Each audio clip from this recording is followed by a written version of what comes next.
Hi, I'm Rob Palmatier, one of the co-authors of the book Marketing Strategy based on First Principles in Data Analytics. In this session, we're going to go through Chapter 8, which looks at market principle number 4, the last market principle. This market principle focuses on the idea that all resources are limited, and since all resources are limited, in order to have an effective marketing strategy, you have to manage resource trade-offs. What we're going to cover in this session is going to through an introduction, just set up what the first principle is. Then we're going to go through the approaches for managing resource trade-offs. And then finally, a framework for managing resource trade-offs. So beginning with kind of an introduction. The final, and I would say perennial issue facing managers is that all resources are limited and often interdependent. So as we learn and we target our customers and we find that we want to build brand strategies or offering and do R&D or relationship strategies in order to build sustainable competitive advantage, all of those take money and resources. And firms don't have unlimited money and resources. They have a certain amount of resource slack. So what we look at here is how can firms make these optimal decisions to make these trade-offs across different areas. In many cases, also, these decisions are interdependent. In other words, once you make a certain brand decision, let's say you say, I'm going to be a very high status brand, a different position, that impacts your pricing, because you can no longer drop prices because you want to maintain your brand image. So many of these constraints are interrelated.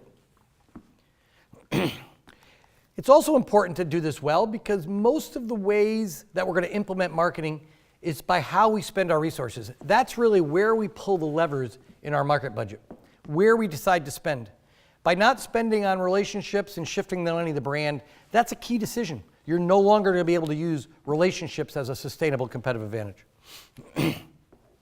All the previous three market principles all feed into this last one where we ultimately end up with a marketing budget. That's the final outcome. However, as we did each of the individual market principles, you're also doing resource trade-offs within those. And I'll go through that more in a minute. Specifically, we need to balance resources across a number of different areas, including customer segments. So when we segment the market in market principle 1, we might find out there's 5 segments. We might decide we'll only have the resources to target one segment. So we only go after one, and we're going to ignore these other 4 segments, which represent maybe 70-80% of the market. Another resource trade-off decision we have to make is across life cycle stages. Are we going to spend our money up front when we acquire customers? How much are we going to shift in our budget to the expansion stage so they buy more product? Or are we going to put a lot of money to retaining customers because we know it's more expensive to acquire than retain? Or more expensive to acquire than retain. We also have to make decisions across customer equity and other market mix elements. What I mean by across customer equity, when we thought of the equity stack, brand, offering, relationships, we have to decide how we're going to spend the money across advertising for brands, R&D for offering, salespeople, for instance, for relationship building. And there's many other ways across different SCAs. Are we going to spend effort on our SCA now, or are we going to try building one for the future? And across geographies and such. So there's a need for research trade-offs in each marketing principles. What I'm going to do next over the next few minutes is going to be a little bit of a review. I'm going to go back and I'm going to speak about each of the other principles and how we were actually making resource decisions and trade-off decisions within each of the first principles. Each of the marketing principles, we're going to make a research trade-off. And then at the end, we're going to pull all that together in order to come up with our budget. So first, the very first market principle was focused on selecting who and what to sell across all potential customers in the market. If you remember back to market principle 1, what we did is we segmented the whole market based on the needs and desires of customers. After we segmented, we selected the target based on our competitive strength and market attractiveness on which one we were going to go after. And then we positioned ourselves on that segment.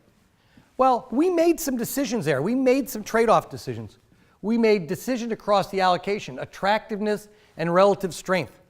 We picked the target market, which was a trade-off decision based on the market attractiveness and the competitive strength. And we typically used and we showed the GE matrix as a way to do that.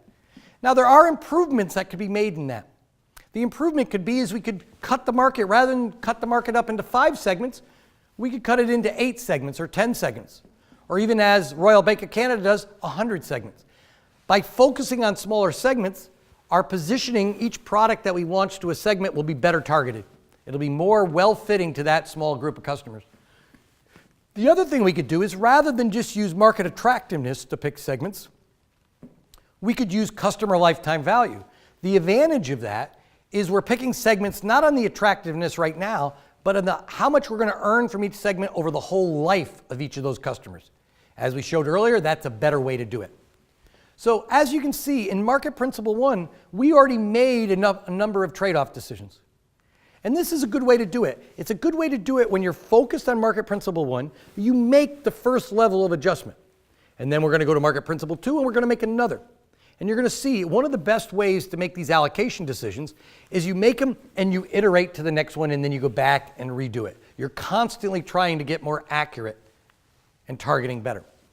Okay, in Market Principle 2, what trade-off decisions did we make? We selected who and what to do across the portfolio of customers, because this market principle was focused on managing customer dynamics. We know all customers differ. We have to manage customer dynamics. So how are we going to do that? Our approach will be segmented customers dynamically or temporally. We customers that we just came into our portfolio, we say they're going to be more homogeneous, so we're going to look at those together. Same with expansion and retention. Within the expansion stage, for instance, we then clustered analysis. That was really a dynamic segmentation approach. So how do we make decisions across the personas within each of those groups? We looked at the customer lifetime value of persona. It's a lot easier to use customer lifetime value for Market Principle 1 here than in the first one, because these are our existing customers. Because our own customers, we know how much we're earning on them. We know the profit levels. In Market Principle 1, it's much more difficult because we're doing the whole market, and many of those customers were never, or potential customers, we've never dealt with. So to understand how much we would earn for them over their life of the customers for target segments we've never dealt with was much more difficult. But we pretty much said you could do it on Market Principle 2. How would we improve this? We would use individual customer analysis. We'd go to almost one-to-one marketing. That would allow us to track our customers through their life cycle. We could also use a technique of hidden Markov models for dynamic segmentation versus just breaking it into 3 discrete groups of acquisition, expansion, and retention. This allows it to be in as many segments as it needs to be.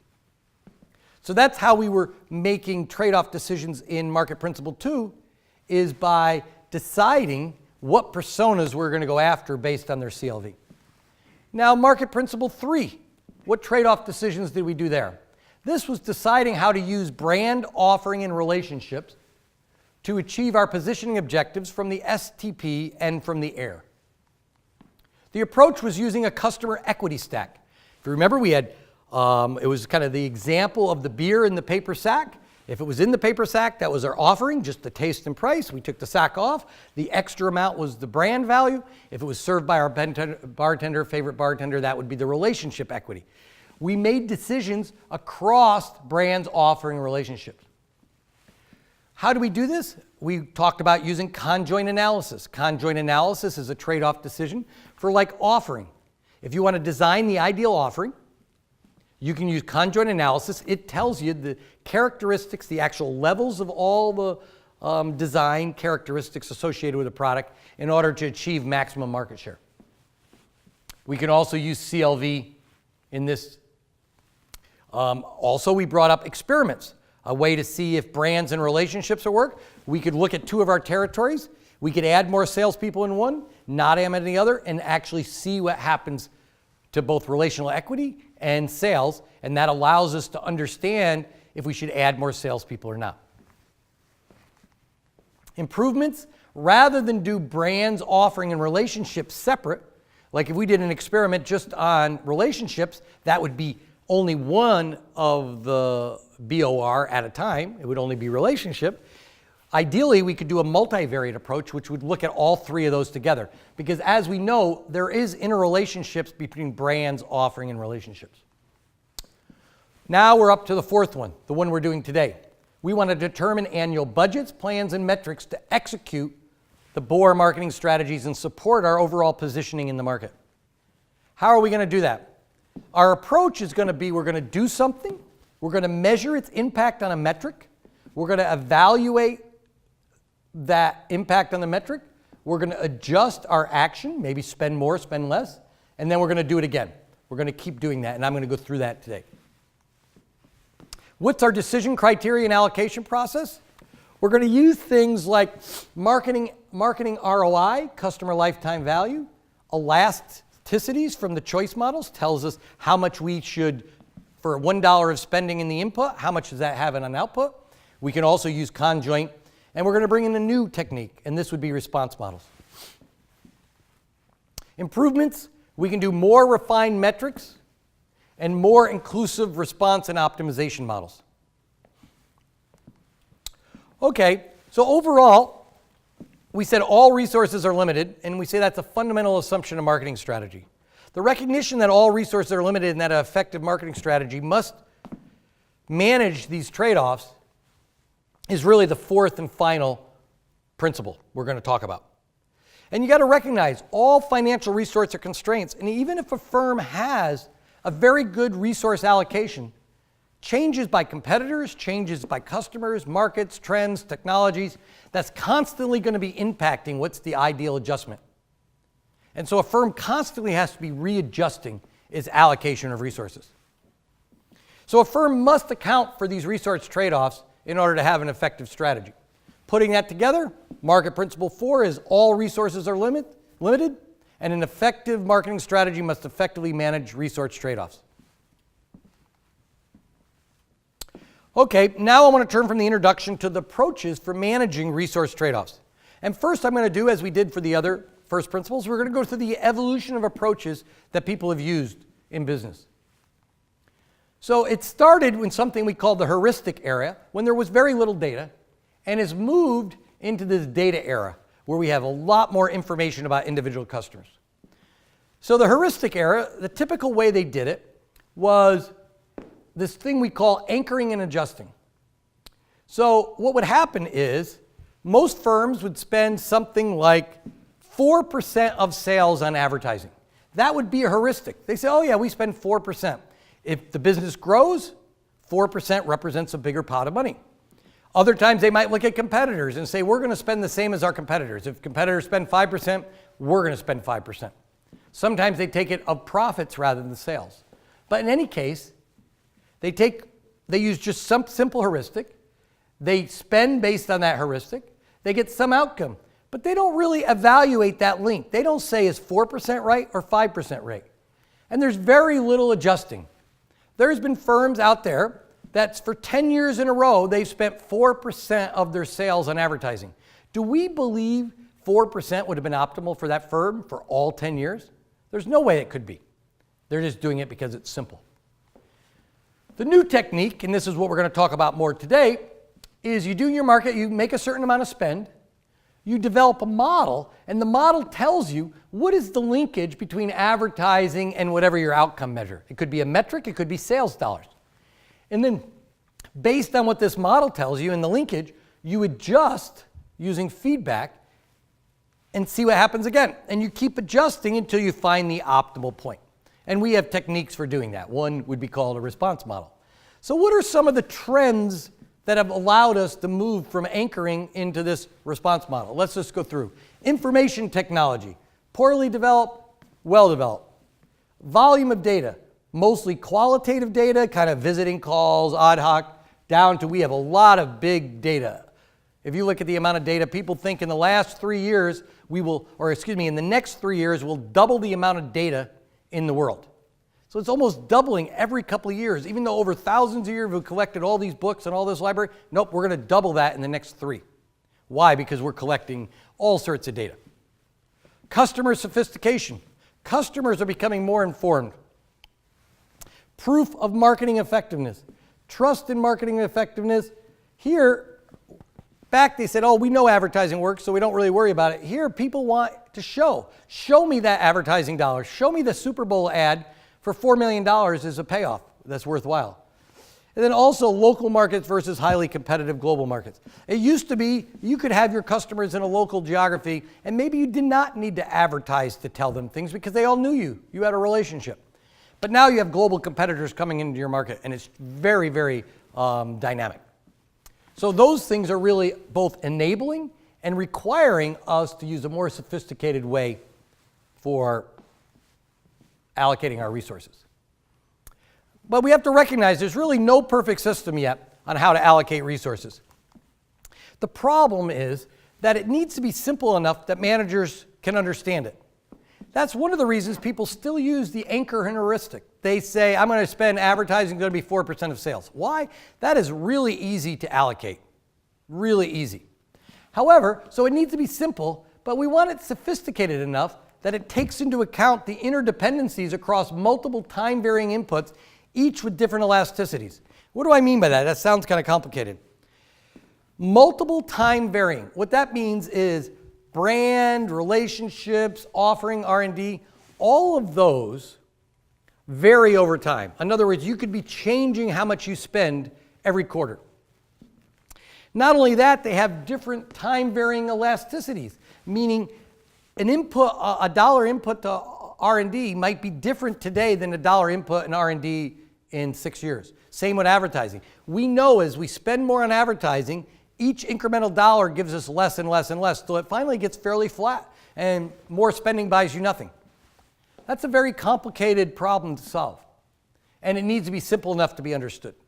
So really the best, I put best in quotes because it's not optimal, but it's probably the optimal under the constraints, is that we do an iterative approach, which attempts to make optimal allocations across nested level of decisions. In other words, when I do market principle 1, and I segment the market and I pick a target segment, I'm doing that way before I'm thinking of brand, offering, and relationship. I make the optimum decision for targeting customers. Then I step back and say, okay, now that you're my customers, I'm going to make the optimal decision for acquisition, expansion, and retention. Now that I've done that, I'm going to make the optimal decision for brand, offering, and relationship. So I do each one as best I can, and then the next, that is fixed, and then I go on to the next decision. The final one is how we spend money overall, but it mainly goes towards brand, offering, and relationships, because that's where 90+% of all the money is spent. Each level can be understood by the managers. Bounded rationality just means you can only understand so much. And they can make a good decision, and they can do it in an area of expertise that they know about, and then you can go on to the next decision. You can learn and improve at each level. So there's a short feedback loop. And then when you get done, you can maybe do a more sophisticated approach by attempting to look at the linkages between your target market selection and your acquisition, expansion, and retention, between like market principle 1 and market principle 2. So now I'm going to go through the methods. The first one is anchoring heuristic. I've already described it a little bit. It's widely used in practice. And here's just some of the ways it's used. One is the percentage of sales method. It pretty much says marketing resources reflect sales revenue earned from the focal product. If you earn $1 million on product X, you get 4% of $1 million for your advertising. If you earn $5 million on product Y, you can spend 5% on that $5 million. With percentage of profit methods, you do the exact same thing, you just use profits rather than sales. It gives you a little bit more money to work with for products that are more profitable. Historical is just manager adopt this is simply set their present resource level at whatever it was last year. Finally, is competitive parity is kind of just copying what your competitors do. Again, none of these are optimal. They're easy, and that's why firms use them. The next is the more sophisticated way that more firms are moving to today. This is the attribution approaches. There's really two main attribution approaches. One is using experiments, and I've described this in a couple of the previous sessions. It's the idea where if I want to know the optimal level of advertising, I take two areas. One is a control group, I don't do anything. The other one, I up my advertising, and I see if sales grow faster, fast enough to pay for the increase in advertising. There's a couple problems with that. One, I can only change one thing at a time. And two, well, it tells me I should increase advertising. It doesn't show me the exact amount I should increase it by. Some of the other techniques I'll show you tells you the exact amount. That's a response model attribution. It's a statistical model that captures the relationship between past investments and past outcomes. The whole idea is that we think that those relationships will hold over time. And then it uses it when optimizing. The nice thing is it can give you the actual level that you should spend, not just that you should increase it or decrease it. So what are some of the pros and cons? The classical approaches to sales marketing forecasts, like percent of sales, benchmark, last, squeaky wheel, just whoever complains. Spread the butter is just everybody gets the same. Those are simple but not optimal. And if you can figure out how to use the response model to allocate resources, it'll always give you a higher ROI by just definition. In this case, we're going to build a black box based on past responses and use that black box to predict what's going to happen in the future. Once the model is built, we use like linear programming software, something like Solver that runs in Excel, to find the optimal point. Once you have the kind of the equation, if you will, that's actually fairly straightforward. In essence, it's just curve fitting. The big assumption is that the past is a good predictor of the future. Now, that does work pretty good as long as you update this like every year. Some firms do it even every week. There's some retail stores now that reallocate their marketing mix every week. No more annual planning. Every week they take all the input, what's happened, and why do they do that? Because competitors are doing things. If competitors are doing things and customers are changing, the overall economy is changing. As that happens, the responsiveness or the elasticity to different types of treatments will be different. So your past, if there was a depression or a recession, that data collected during the recessionary period probably isn't going to hold during now when the economy is doing a lot better. So it needs to be updated. And this is kind of how the model works. It's just a black box, and I'm going to walk through it. So first, you have a number of parts. You have about 8 different parts. First is a marketing input. And you could do one of these response models. I'm going to show you some examples in a minute. You could do it for advertising, selling, sales force allocation, pretty much anything you want to do. So these are your inputs. It's going to go into a box. This is a model, an empirical model. We call it a response model. But besides your inputs, we're taking into account competitors' actions and environmental factors. Why do we have to take these into account? I already spoke about if the economy is changing, that matters a lot. Come to find out, when the economy goes into a recession, people buy significantly more of non-branded products. They think they want to save money, or maybe they really need to save money, and they go for private label products and cheaper products. You need to take that into account. Also, competitors. If you look at the airline industry, they reanalyze pricing data about every 20 minutes. Because let's say 2 airlines are here. One airline evaluates their plane and they say, wow, my flight to Phoenix is almost empty. I'm going to cut price to fill the plane up because I'm going to fly the plane no matter what. So they cut price. If the other airline flying to Phoenix keeps their price high, they don't realize it, they're not going to get any business pretty much because most people search out multiple airlines. And this plane will fill up and this place will be nearly empty. So what they do is every 20 minutes, this company looks at all the pricing of their competitors. Based on what they're doing, they up it or lower it. And they also look at their internal demand. So you have to look at competitors. Out of this we expect these inputs are going to impact some metric. That metric could be something like sales or profits, but typically we use a more refined metric. And what do I mean by a more refined metric? If I'm changing, let's say, banner ads on a website, if I change the color of the banner ad and my output I'm measuring, and I'm going to spend more on that banner ad, and I increase my banner ad by 2 times. I go from 100,000 to 200,000 on my banner ad. Do you think that's going to impact General Electric's overall sales revenue much? Probably not. General Electric is a huge company. They have lots of things going on. A banner ad is not going to be able to be detected. So typically what we do is we make the metric smaller so we can detect the change. Let's say we think a banner ad is going to drive traffic to our website and click-throughs. People are going to click on it and we're going to get some traffic. We know over history how much traffic is worth in sales. So I'm not going to track it to sales. I'm going to just track it to click-through. So very often I put a metric here that matches what my input is. Once I look at the metric, then I'm going to see how I'm going to make a change over here. It's going to go through and it's actually going to impact it. I'm going to optimize my model and I'm going to evaluate how it worked compared to my objectives. I always have an objective. Let's say I'm trying to increase awareness. I might say I want to get my awareness to 80%. If I'm at 40, I'll keep increasing my advertising. When I'm at 80, I might shift that money to something else. And then ultimately, based on my objectives as well as my optimization on this response model, I'm going to adjust my input and do this again. Like I said, some retail stores are doing this every 7 days. Airlines do this every 20 minutes for pricing, just for pricing. And a lot of firms do this on a longer basis. Usually large advertising campaigns, a quarterly basis would be sufficient. That's a response model. You can see how this can be more accurate than just using 4% of sales like an anchor and heuristic model. What are some common response models that are already designed for you? In other words, you can buy these, if you will. AdBug is market share response model for advertising spend. It tells you for every dollar of advertising,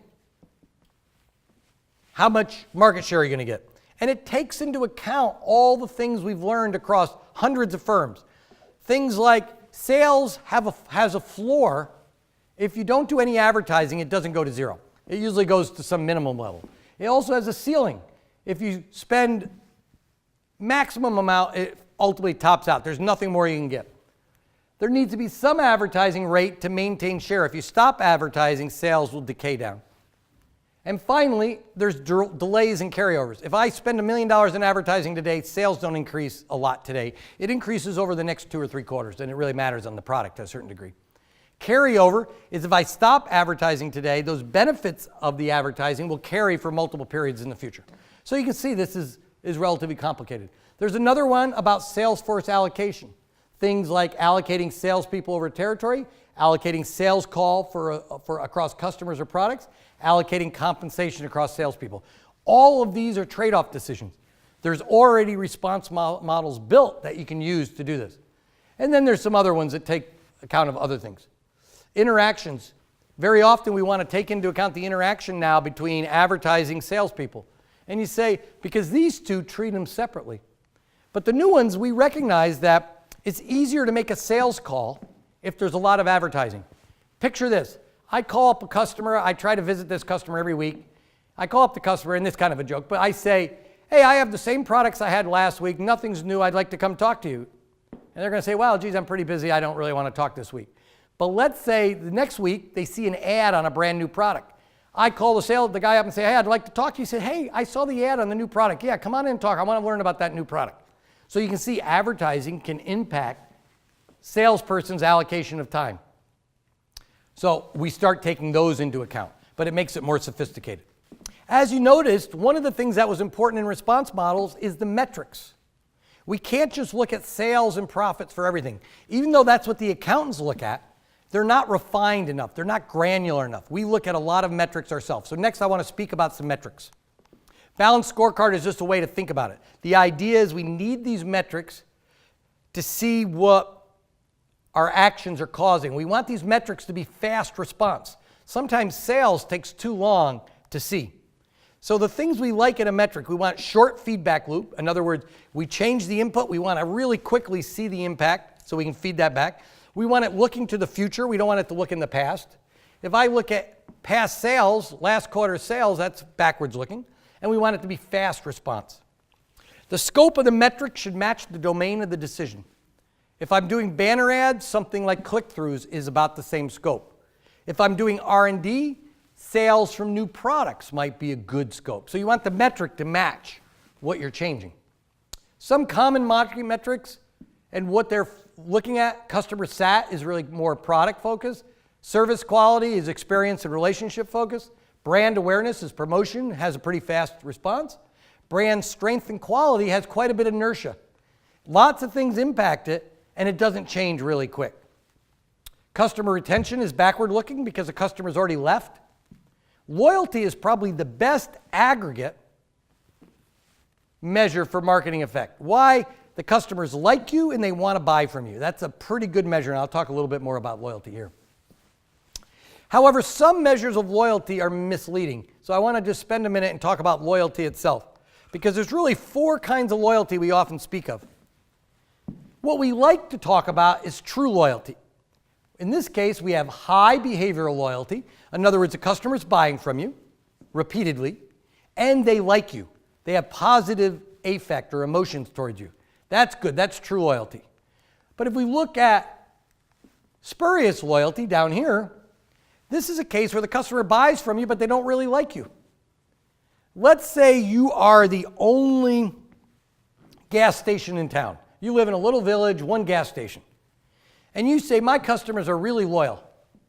I say, why? They say they keep coming back to buy gas. I'd say, you have spurious loyalty. They have no choice. Now, you've been a jerk for many years to all these customers. You treated them poorly because you were the only game in town. All of a sudden, a new gas station comes in town. What do you think people are going to do? They're going to switch. That's spurious loyalty. Latent loyalty is just the other idea. The customers like you, high attitudes, but they don't buy from you. People might have a great attitude for Ferraris, but they can't afford it. Or maybe they really like a certain kind of food, but that food, Starbucks, maybe they really like Starbucks coffee, but there's no Starbucks in their town. So the loyalty is there, but they can't act on it. They can't buy because it's not available. And then obviously no loyalty is they don't like you and they don't buy from you, which is pretty easy. But you want to be careful that you're looking at both of these, attitudes and behaviors. And that's why Net Promoter Score often is considered a decent measure. Probably the biggest advantage it has is a single item to measure. The way you look at it is the number of customers. You ask them a simple question. You ask them, how likely is it that you would recommend your firm, Starbucks, to a friend or colleague? Based on that one question, you take everybody that gave you a 9 and 10, and you subtract from that the number of people who gave you 0 through 6. You drop the 7 and 8s. If you have a lot more people giving you 9s and 10s and people giving you 0 through 6s, then you have a positive Net Promoter Score. And over time, some research has shown this is linked to profitable growth. Scores of 75% is world-class. That is a very good number. There's mixed support in some of the research. Overall, it's very simple and is a good single item measure. Single item, one question. That's probably its strength. Cons, it's not very diagnostic. And in some cases, it might not be fully true loyalty, since you're only asking if they would recommend, not did they really recommend. You like to see behaviors rather than just intentions to behave. Okay, but loyalty is better than many accounting metrics. So let me walk through kind of how we want, where does loyalty fit in, as well as some of the other things we've talked in this book. These are the 7 P's of marketing mix. They drive relationship equity, brand equity, and value equity. Things like your process, your price, and your product drive your value. People and place drives your relationship. Physical and promotion drives your brand equity. All 3 of these equity drives your loyalty, like Net Promoter Score. Satisfaction usually is down more towards the value. Service quality is a little bit more towards the relationship. So you can see loyalty is a pretty good aggregate measure of how well you're doing in your equity stack. Loyalty is shown in a lot of research to drive sales, growth, cost, and profits. The problem is it's one linkage. If this link might take a while to turn in. You might have loyalty go down, but sales don't show it for a period of time, which is not good. It's also not very diagnostic in that if loyalty is bad, you don't really know what's causing it. You're going to have to look at other metrics to figure it out. It also operates, which we don't show on this diagram, through 3 multiple mechanisms. Loyalty allows you to acquire customers through word of mouth. Customers are more likely to expand your business if they're loyal. And by definition, almost, they're not going to leave you. They're going to have a higher retention rate. So they're working through all 3 of these. You don't really know if you have high loyalty. Is it helping you through acquisition, expansion, and retention? Maybe all 3. And then how is it driving performance? But if you have one measure, it's a pretty good one measure. There's other types of metrics, and they can really be classified into 2 groups. Specific metrics are what you want to control. They're narrow, fast, domain specific. Brand. For brand, we have awareness, quality, and strength.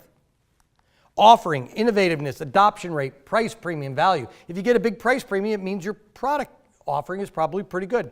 Might be your brand too. Relationship is loyal to the salesperson, your trust, relationship quality. Acquisition, you normally measure with things like duration of customer, customer churn, customer retention rate. Retention, churn, lost customers. Acquisition would be number of new customers. Those are very specific metrics. They're good if you're trying to fix your acquisition problem. you can just focus on your acquisition rate. For aggregate financial, these are bigger. We might use net marketing contribution. It tells us the profit after sales and cost. Marketing our return on sales. It tells you how much return are we getting from our marketing as a relative to sales in the same ROI. How much return are we getting on investment? These are more aggregate measures. There's nice because these can be linked to the accounting measures that all the senior management cares about. These are good because they can tell you very quickly if your actions are working or not. Here's just a slide that lists some common market mix, the marketing terms or metrics we use, as well as some financial metrics that are closely linked. So you can see there's lots of metrics. And which ones you aim at and you decide to use really depends on what you're trying to achieve. Okay, now we're going to go through a framework for managing resource trade-offs. Kind of as we did on the other 3 market principles, we've turned it into a graphic. So what are the 3 inputs? The 3 inputs to market principle 4 is market principle 1, 2, and 3. It comes in. You could use the heuristic approach. We recommend using the attribution approach. It's obviously much more accurate and finds the optimal. What kind of analyses you can do? You can do response models, which is like the black box, or you can do experiments where you vary one thing at a time and see the effect. What do you get out? You really get out 2 things. One, you get out your plans and budgets. How are you going to spend your money over time and across activities? Also, you're going to get out metrics. You want to determine your metrics because you can't measure all the metrics. You want to pick which metrics for your business are critical, and it really depends on your sustainable competitive advantage. If your primary sustainable competitive advantage is going to be brand, then you want to measure brand awareness and brand strength. If your primary competitive advantage is going to be offering new product development, innovative products, you might want to measure dollars of sales from new products sold in the last 3 years. So you pick your metrics based on what you're trying to accomplish. Sometimes if you have a problem, you might pick a metric just for 1 year or so till you fix the problem, and then you can go back to an aggregate measure. But this would be the overall framework for managing all resources are limited unless you have to manage resource trade-offs. Process for managing resource trade-offs. It's really a 5-step process, and it's hard to be very specific on this because it depends. It depends on what resource you're talking about. But if we go through it, first, you identify the strategic relevant metrics. What do you really care about improving? If you're launching a new product, you're never going to sell it unless awareness gets up, so that might be one of the metrics you care about in the beginning. Then you assess the relationship between the metric and the marketing resource. So as you spend money on advertising, how is that driving your metric? That's really starting to build the response model. Then you assess the effectiveness of the reassess allocation. You look at what you've done in the past to what the response model. Then once you have this, and you're going to have to do this across brands, offering relationships, often across multiple different areas, but some of them you only do once in a while. Like sales force allocation. How many salespeople do you want in Ohio? How many do you want in California, for instance? Pharmaceutical companies maybe would do that once a year, but you wouldn't do that very frequently. But your advertising, you might actually, or your discounts, maybe you're going to do some price discounting, you might evaluate that on a monthly or quarterly basis. Then you integrate across all the different market activities. So this is really where you're building and doing your response model, and this is where you're doing it, where you're building your plan and doing it across multiple areas of your spending. That completes this session. The last market principle, where we look at the idea that all resources are limited, so you have to manage resource trade-offs. And we look at the old way of doing that is probably the anchor and adjust. We recommend doing this response model. But notice that every one of the market principles, you're making individual trade-off decisions within the individual market principle before you ever get to how you're going to spend your budget on brand, offering, and relationships. You're picking your target markets. You're picking how much you're going to do in acquisition versus expansion. Only when you get here do you spend, if you will, the large portion of your budget where you're spending it across the different ways you're going to build your sustainable advantage. Brands, offering, and relationships. Thank you.